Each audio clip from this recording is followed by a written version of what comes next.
Hello viewers, welcome too busy পাঠশালা। আজকে তোমাদের সামনে একটি নতুন ক্লাস নিয়ে এসেছি ব্যাকরণের উপর, যেখানে সেকেন্ড সামেটিভের সিলেবাসের মধ্যে আমরা আগের সামেটিভে যেটা পড়েছিলাম শব্দ তৈরির বিষয়ে, সেখানে যে বানান কি করে হয়, বানানের বিভিন্ন সূত্রগুলো পড়েছিলাম। এবারে আমরা পড়ব যে শব্দের আসলে বিভিন্ন অর্থযুক্ত অর্থ আছে, যেটা বিভিন্ন অর্থে ব্যবহৃত হয়, সেই ভাগগুলো হচ্ছে দেখব। তো চলো শুরু করা যাক। এখানে এই যে নানান রকম শব্দ, অর্থাৎ আমরা যে শব্দগুলো ব্যবহার করি তার মধ্যে অনেক রকমের শব্দ আছে, যেগুলোকে আবার বিশেষ কিছু ভাগে ভাগ করা হয়েছে। তো সেইটাই আজ এই পাঠ্যের বিষয়বস্তু, তো সেটাই আমরা পড়ব।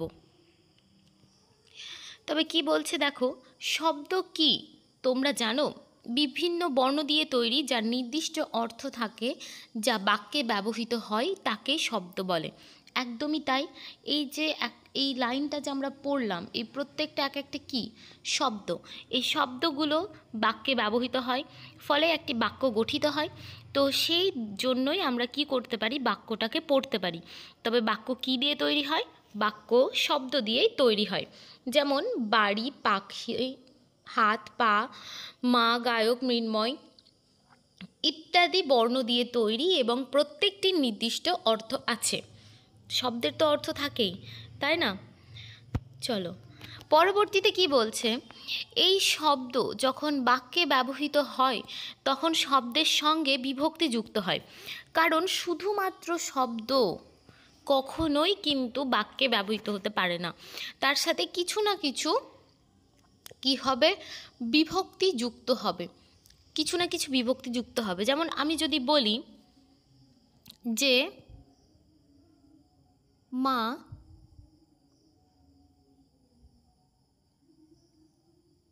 আমি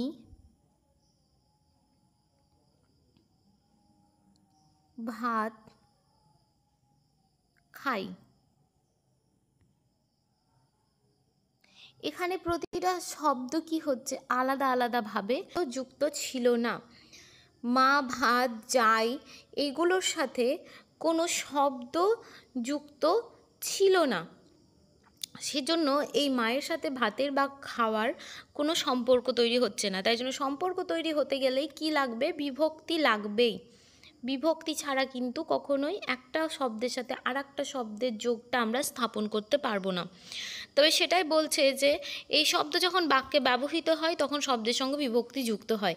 বাক্যে ব্যবহৃত বিভক্তিযুক্ত শব্দকে পদ বলে।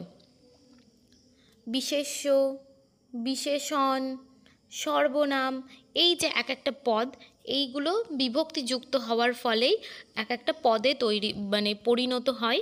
সেই বিভক্তিযুক্ত শব্দকেই কি বলা হয়, পদ বলা হয়। তবে যদি প্রশ্ন করা হয় যে পদ কাকে বলে, তবে এই লাইনটা উত্তর হবে যে বিভক্তিযুক্ত শব্দকে কি বলা হয়, পদ বলা হয়।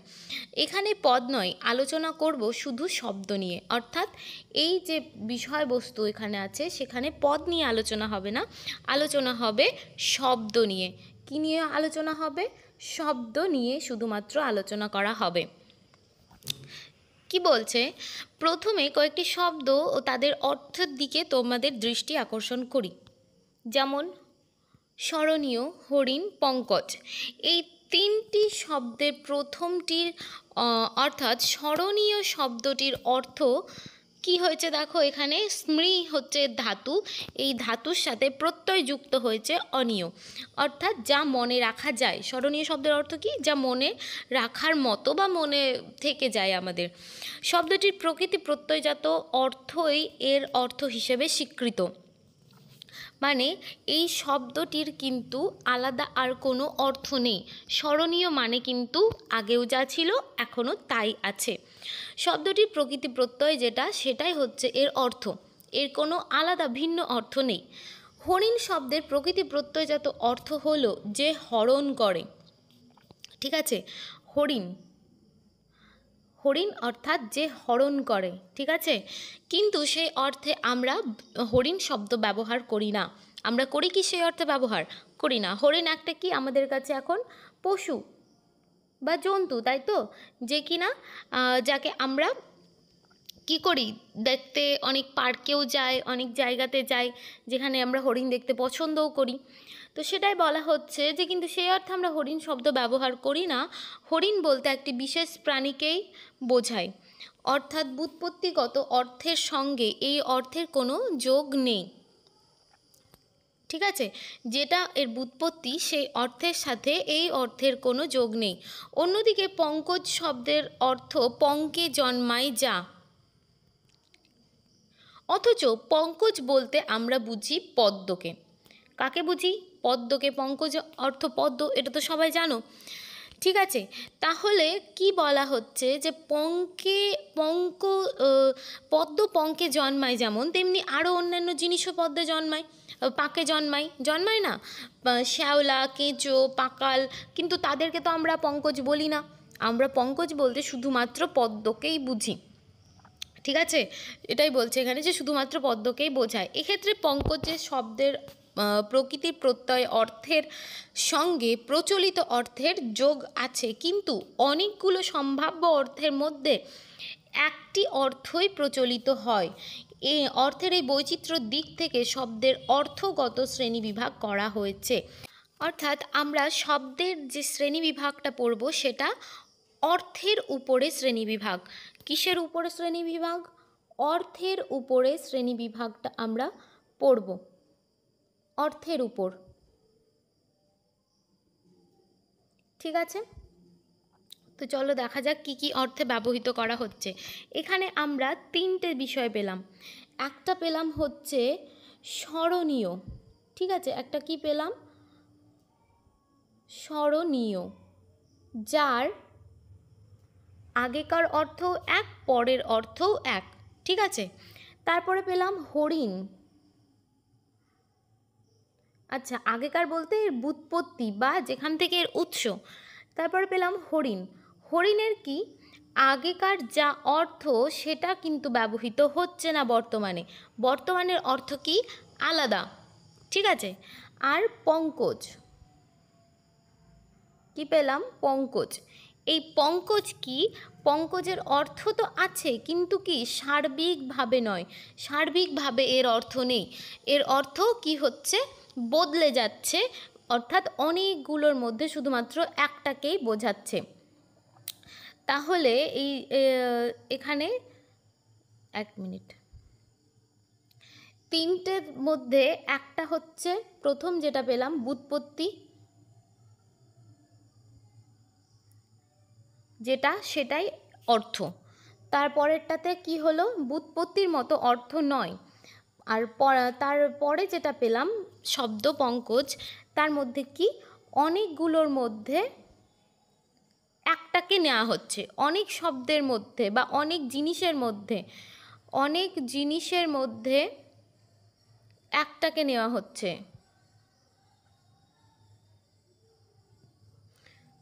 ঠিক আছে? তবে তিনটে বিষয় আলাদা বোঝা গেছে, এখান থেকেই তৈরি হবে ভাগ। অর্থাৎ যে শব্দের অর্থ প্রকৃতি প্রত্যয়ের সম্মিলিত অর্থ থেকে পাওয়া যায় তাকে যৌগিক শব্দ বলে। এই অর্থের উপর ভিত্তি করে আমরা শব্দকে তিনটি ভাগে ভাগ করব। কটি ভাগে ভাগ করব? তিনটি ভাগে ভাগ করব। প্রথমটা হচ্ছে যৌগিক শব্দ। তবে কি বলা হচ্ছে? প্রথম যেটা আমরা পেলাম এখানে স্মরণীয়, অর্থাৎ ব্যুৎপত্তিগত অর্থ, এবং যেটা ব্যবহৃত অর্থ সেটা কি সমান বা একই। তো সেটাই বলা হচ্ছে যে যে শব্দের অর্থ প্রকৃতি প্রত্যয়ের সম্মিলিত অর্থ থেকেই পাওয়া যায় তাকে বলা হয় যৌগিক শব্দ। যেমন স্মরণীয়, গায়ক। এছাড়াও তোমরা কমেন্ট করবে এই ধরনের শব্দ, যেটা তোমরা যেন আমি বুঝতে পারি যে তোমরা বুঝতে পেরেছো বিষয়টি, ঠিক আছে? নায়কও হবে, হবে না? আগেকার দিনে নায়ক আর বর্তমানে নায়ক কি একই?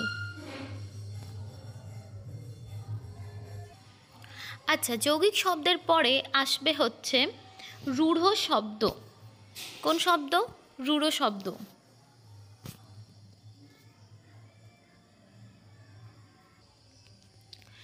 এই রূঢ় শব্দ কি বলা হচ্ছে দেখো, যে শব্দের প্রচলিত অর্থের সঙ্গে ব্যুৎপত্তিগত অর্থ বা প্রকৃতি প্রত্যয়জাত অর্থের কোনো সম্পর্ক নেই তাকেই বলা হয় রূঢ় শব্দ।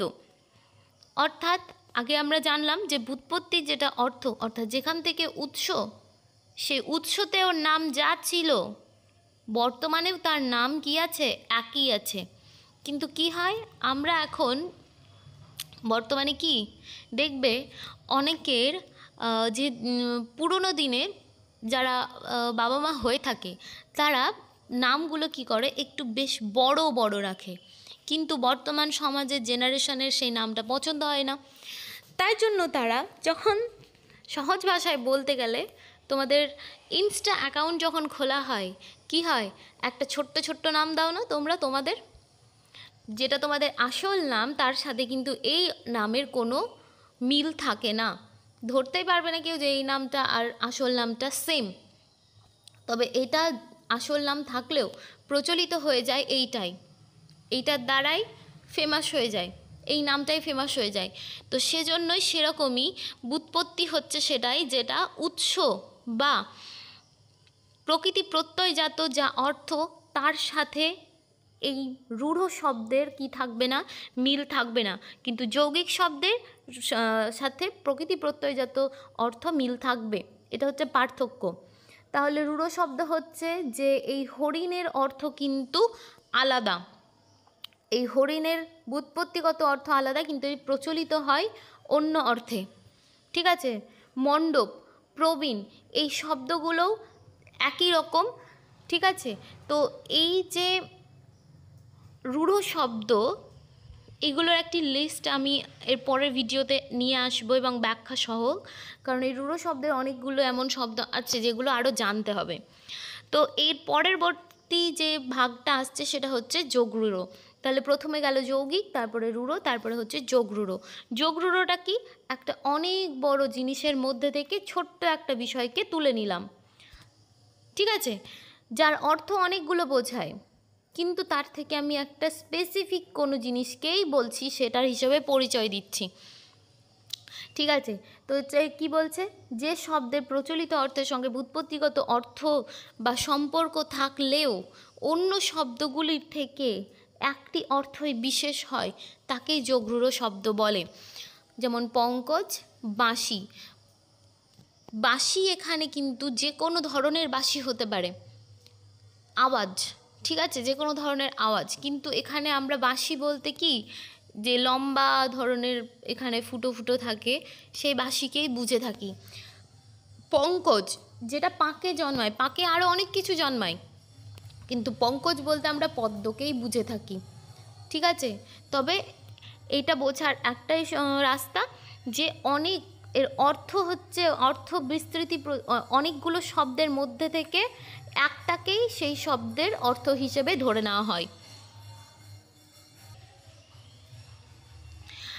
আচ্ছা, তো যৌগিক শব্দর মধ্যে এই তিনটে গেল হচ্ছে অর্থগত দিক থেকে শব্দের শ্রেণী বিভাগ। এবার গঠনগত দিক থেকেও শব্দের ভাগ রয়েছে, সেটা কি, দুটো ভাগ আছে গঠনগত দিক থেকে, একটা হচ্ছে মৌলিক শব্দ আর একটা হচ্ছে সাধিত শব্দ। মৌলিক শব্দ, মৌলিক মানে কি, যেটাকে ভাঙা যায় না, যে শব্দকে ভাঙা যাবে না। সাধিত শব্দ সেটাই যেটাকে ভাঙা যাবে সহজ ভাষায়। ঠিক আছে, তো এই মৌলিক শব্দ নিয়ে কোনো ঝামেলা নেই, কারণ একে ভাঙতে তো হবেই না, ভাঙা যাবেই না, বা এটাকে ভেঙে নতুন কোনো শব্দও তৈরি হবে না, ওটা মৌলিক, ওই শব্দটা তৈরি থাকে।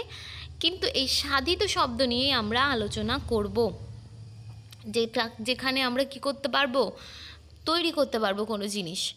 তবে আজকের ক্লাস এতটাই, যতটা পড়ানো হলো প্রত্যেকে খাতায় নোট বানাবে এবং কোথাও বুঝতে অসুবিধে হলে ভিডিওটি রিভার্স করে আরেকবার দেখে নেবে। আজকের মতো এতটাই। ভিডিওটি ভালো লাগলে লাইক শেয়ার কমেন্ট তো অবশ্যই করবে, এবং নতুন ভিউয়ার্স হলে চ্যানেলটি সাবস্ক্রাইব করতে একদম ভুলবে না। Thank you for watching.